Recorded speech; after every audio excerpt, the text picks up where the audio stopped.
तो गाइज आज हम देखे देंगे राजस्थान के संत व संत संप्रदाय के बारे में। ठीक है, तो स्टार्ट करते हैं। दादू दयाल जी। ठीक है, दादू दयाल जी का जन्म कब हुआ था? अहमदाबाद में 1544 में हुआ था। ठीक है, उसके बाद आते हैं इन्हें राजस्थान के कबीर का लालन पोषण है। इन्हें राजस्थान के कबीर कहा जाता है। ठीक है, इनके लालन पोषण लोधीराम ब्राह्मण ने किया था। किन्होंने किया था? लोधीराम ब्राह्मण ने। और इनके गुरु का नाम क्या था? ब्रह्मानंदन था। ठीक है ना। शुरुआत में सांबर में रहते थे, दुनिया का कार्य प्रारंभ किया था और कालांतर में आमेर में रहते। ठीक है ना। जब ये आमेर में रहते उनके शिष्य कितने थे? 25 शिष्य थे। ठीक है ना। इनके मुख्य पीठ कहाँ है? नरेना में है। नरेना कहाँ है? जयपुर में। और इन कौन सी निर्गुण भक्ति के लिए कहा था। ठीक है ना। और इन्होंने अपने उपदेश किस में दिए? तो ढूंढाड़ी भाषा में अपने उपदेश दिया था, जो कहाँ की है? यहाँ जयपुर में बोली में जाती है। ठीक है ना। सत्संग स्थल कहाँ है? अलग दरीबा है। ठीक है ना। इन्होंने कौन सा आंदोलन चलाया? तो निफा का आंदोलन चलाया था। ठीक है ना। फिर आ जाता है आमेर के राजा भगवंत दास ने। ठीक है ना। दादू दयाल जी की मुलाकात फतेहपुर सीकरी में किनसे करवाई थी? अकबर से करवाई थी। किन्होंने करवाई थी? भगवंत दास ने करवाई थी। और इनके मंदिरों को क्या कहते हैं? तो दादू द्वारा इनके मंदिरों को कहा जाता है। इनके ग्रंथ कौन से हैं? वाणी, इनकी पूजा की जाती है। ठीक है ना। और दादूपंथी संप्रदाय के जो लोग होते हैं ना, मतलब वो अलग निपंक आंदोलन वाले हैं ना, तो इन्होंने मृत शरीर को नहीं तो जलाते हैं और नहीं दफनाते हैं, बल्कि पशु पक्षियों को खाने हेतु छोड़ देते हैं। ठीक है ना। दादू जी का शरीर, ठीक है ना, कहाँ पे रखा गया है? बहराना की पहाड़ी जयपुर में रखा गया है। ठीक है ना।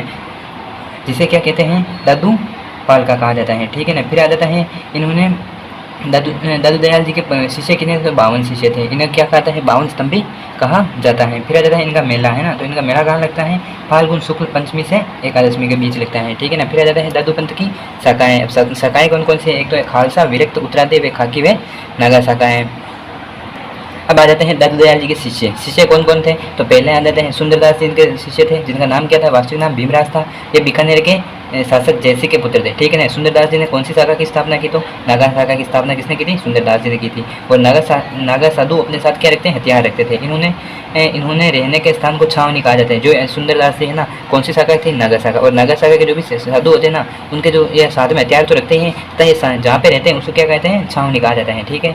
नागा साधु ने मराठा के आक्रमण के समय जयपुर के राजा प्रताप सिंह की मदद की थी। ठीक है। फिर दूसरे शिष्य और कौन आ जाते हैं? रज्जब जी, सांगानेर के पठान थे।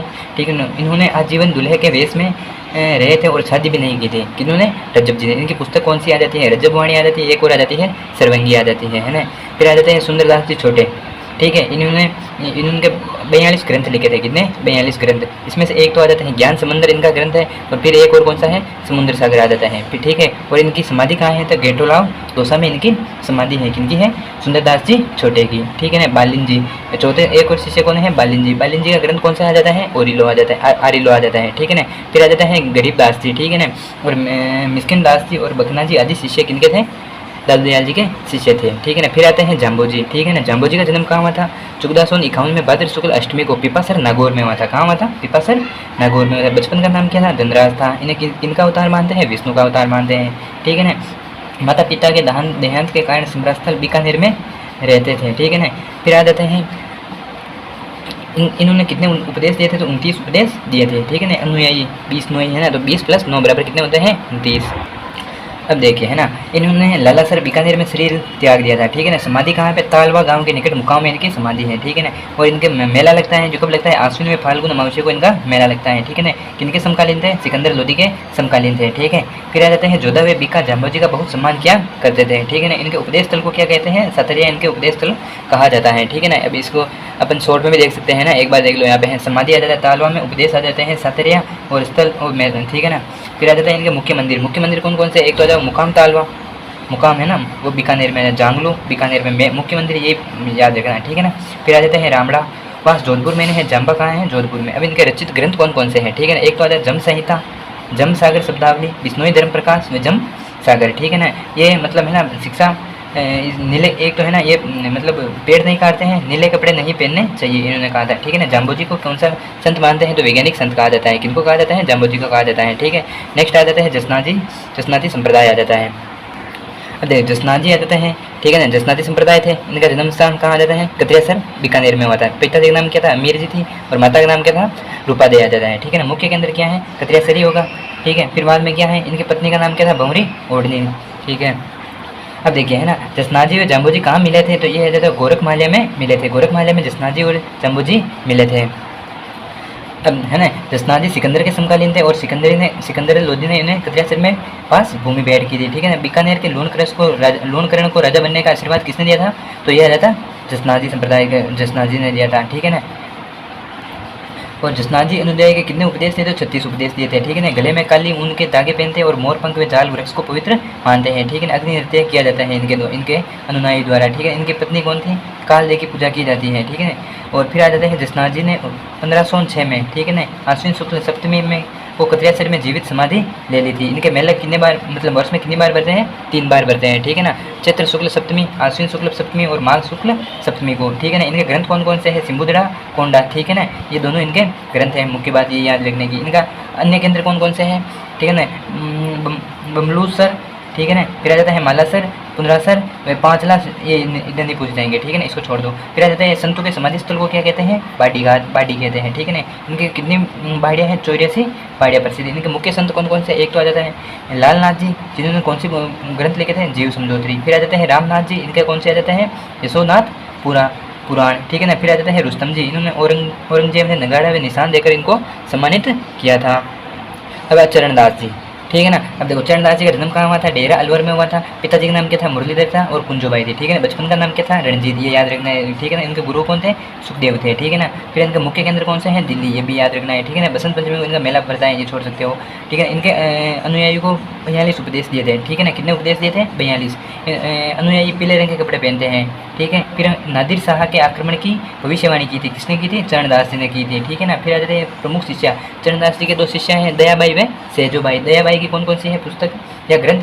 दयाबोध, विनय मल्लिका हो जाती है। सेजोबाई की कौन सी है? सहज प्रकाश हो जाती है। ठीक है ना, इनके अलावा इसमें से ज़्यादा क्वेश्चन नहीं पूछे जाएंगे। ठीक है ना, फिर भी देख लेते हैं। ठीक है ना, चरणदास जी ने निर्गुण व सद्गुण दोनों भक्ति की शिक्षा दी थी।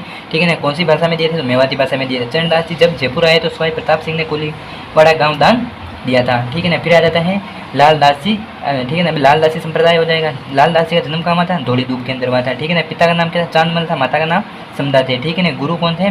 फकीर गदन चिश्ती थे। इनका मुख्य केंद्र कौन सा है? नगला जहाज, भरतपुर, ये याद रखना है। इनका मेला कब लगता है? आश्विन शुक्ल एकादशी से माघ पूर्णिमा, एक तो ये तब लगता है, एक माघ पूर्णिमा को लगता है। ये याद नहीं रहेगा, कोई बात नहीं। ठीक है ना, ये कौन सी जाति के थे? मेव जाति के लकड़हारे थे। ठीक है ना, जो मुख्य है मैं वही बता रहा। ठीक है ना, इनकी भाषा कौन सी थी? मेवाती भाषा में उपदेश दी थी। ग्रंथ कौन से थे? लालदास जी की चितवानियाँ थी। ठीक है ना, कुटिया को क्या कहते हैं? बांदोती की सिंह सिल्ला पहाड़ पर इनकी कुटिया बनी हुई थी। इनके पुत्र कौन था? कुतुब खा। ठीक है ना, मुख्य केंद्र कौन सा था? इनकी बांदोली अलवर में है। फिर नेक्स्ट आ जाता है लालदास जी का नंगला में सन 1612 में 108 वर्ष की आयु में देहांत हो गया था। ये नहीं रहेगा, कोई बात नहीं। इनकी समाधि कहाँ है? शेरपुर के अंदर में बनी हुई है। ठीक है ना, फिर आ जाता है संत हरिराम जी। ठीक है, निरंजनी संप्रदाय चलाया था इन्होंने। इनका जन्म कहाँ हुआ था? कापड़ोल, डीडवाना, नागौर में हुआ था। मूल नाम क्या था? हरि सिंह सांगला थे। ठीक है ना, इनका मुख्य केंद्र कहाँ था? गाडा, डीडवाना में था। निर्गुण व सद्गुण दोनों प्रकार की भक्ति का संदेश देते थे। अब इनकी पुस्तक कौन कौन सी है? मंत्रराज प्रकाश, हरि पुरुष की जी की वाणी। ठीक है, इस संप्रदाय में परमात्मा को अलग निरंजन में हरि निरंजन कहा जाता है। डीडवाना में वर्ष 1543 में निधन हो गया था। फिर आ जाता है संत मावजी। ठीक है ना, ये बात जाता है निष्कलंकी संप्रदाय था इनका जन्म कहाँ हुआ था? साबला डूंगरपुर में हुआ था। ठीक है ना, अब देखो 12 वर्ष की आयु में गृह त्याग कर माही सोम नदी के संगम पर तपस्या करने लगे थे। इन स्थान पर संवत माघ शुक्ला एकादशी गुरुवार को इनको ज्ञान प्राप्त हुआ था। इसी दिन मावजी ने बनेश्वर धाम की स्थापना की थी। माही जाकम सोम होगा। ठीक है ना, यहाँ पे 3 नदियाँ होगी। इन्होंने भगवान श्री कृष्ण की पूजा निष्कलंक अवतार में की थी। ठीक है ना, कृष्ण लीला की रचना वागड़ी भाषा में की थी। किसने की थी? संत मावजी ने की थी। ठीक है ना, विष्णु का कालिक अवतार मानते हैं इनके, किनको? संत मावजी को मानते हैं। ठीक है ना, इनके प्रमुख ग्रंथ कौन सा है? चोपड़ा है। ठीक है ना, कब निकलते हैं? दिवाली के दिन बाहर निकालते हैं। इनके 5 अन्य ग्रंथ और कौन कौन से हैं? प्रेम सागर, मेघ सागर, रतन सागर, शाम सागर में अनंत सागर। ठीक है ना, अन्य ग्रंथ कौन से हैं? सहसपुर व पुंजपुर। किसके? सहसपुर और पुंजपुर किनके हैं? मावजी के आ जाते हैं। माघ पूर्णिमा को बनेश्वर धाम में मेला लगता है। अब देखिए बालानंदाचार्य। ठीक है ना, इनकी मुख्य पीठ कहाँ है? लोहागढ़ झुंझुनू में है। ठीक है ना, इन्हें कौन से संत कहा जाता है? लश्कर संत कहा जाता है। किनको कहा जाता है? बालानंदाचार्य को। ठीक है ना, किनके समकालीन थे? औरंगजेब के समकालीन थे। इन्होंने 52 मूर्तियों को औरंगजेब से बचाकर सुरक्षित स्थानों पर पहुँचाया था। ठीक है ना, अब देखिए औरंगजेब के विरुद्ध मेवाड़ के राज सिंह व मारवाड़ के दुर्गादास राठौड़ की सहायता की थी। किन्हीं ने की थी? बालानंदाचार्य ने की थी। फिर आ जाता है महर्षि नवल राम आ जाते हैं। ठीक है, नवल संप्रदाय चलाया था और इनकी ग्रंथ कौन सा है? अनुभव वाणी मारवाड़ी भाषा में लिखा गया है। ठीक है ना, फिर आ जाता है इनका जन्म कहाँ हुआ था? हर्षोलावा नागौर में हुआ था। ठीक है ना, मुख्य केंद्र कहाँ पर आ जाता है इनका? जोधपुर में आ जाता है। पिताजी का नाम क्या था? कुशाल राम। ये इन्होंने पूछा जाता है मुख्य केंद्र और ये ग्रंथ पूछे जाते हैं, ठीक है ना। फिर आते हैं रामानंद संप्रदाय के संत कीर्ताराम ने इसका नाम नवलराम रखा था।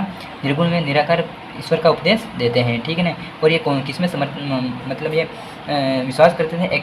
एक में एकेश्वरवाद का समर्थन किया था, ठीक है। इनका कहने का मतलब एक है, ठीक है ना, ईश्वर एक है। निराकार ईश्वर की उपासना पर बल दिया था, ठीक है ना, मतलब बिना किसी आकार वाले पे। नवलराम मारवाड़ी भाषा में उपदेश देते थे और मारवाड़ के राजा मान सिंह इनका सम्मान करते थे। फिर आ जाते हैं संत धन्ना, ठीक है ना। इनका जन्म कहाँ हुआ? दुएन टोंक में हुआ था। इनके गुरु जी का नाम क्या था? रामानंद जी था, ठीक है ना। फिर आ जाते हैं संत धन्ना जी, है ना। इनके धार्मिक आंदोलन, ठीक है ना, राजस्थान में धार्मिक आंदोलन की शुरुआत की थी, ठीक है ना। फिर इनका मंदिर कहाँ आ जाता है? बोरा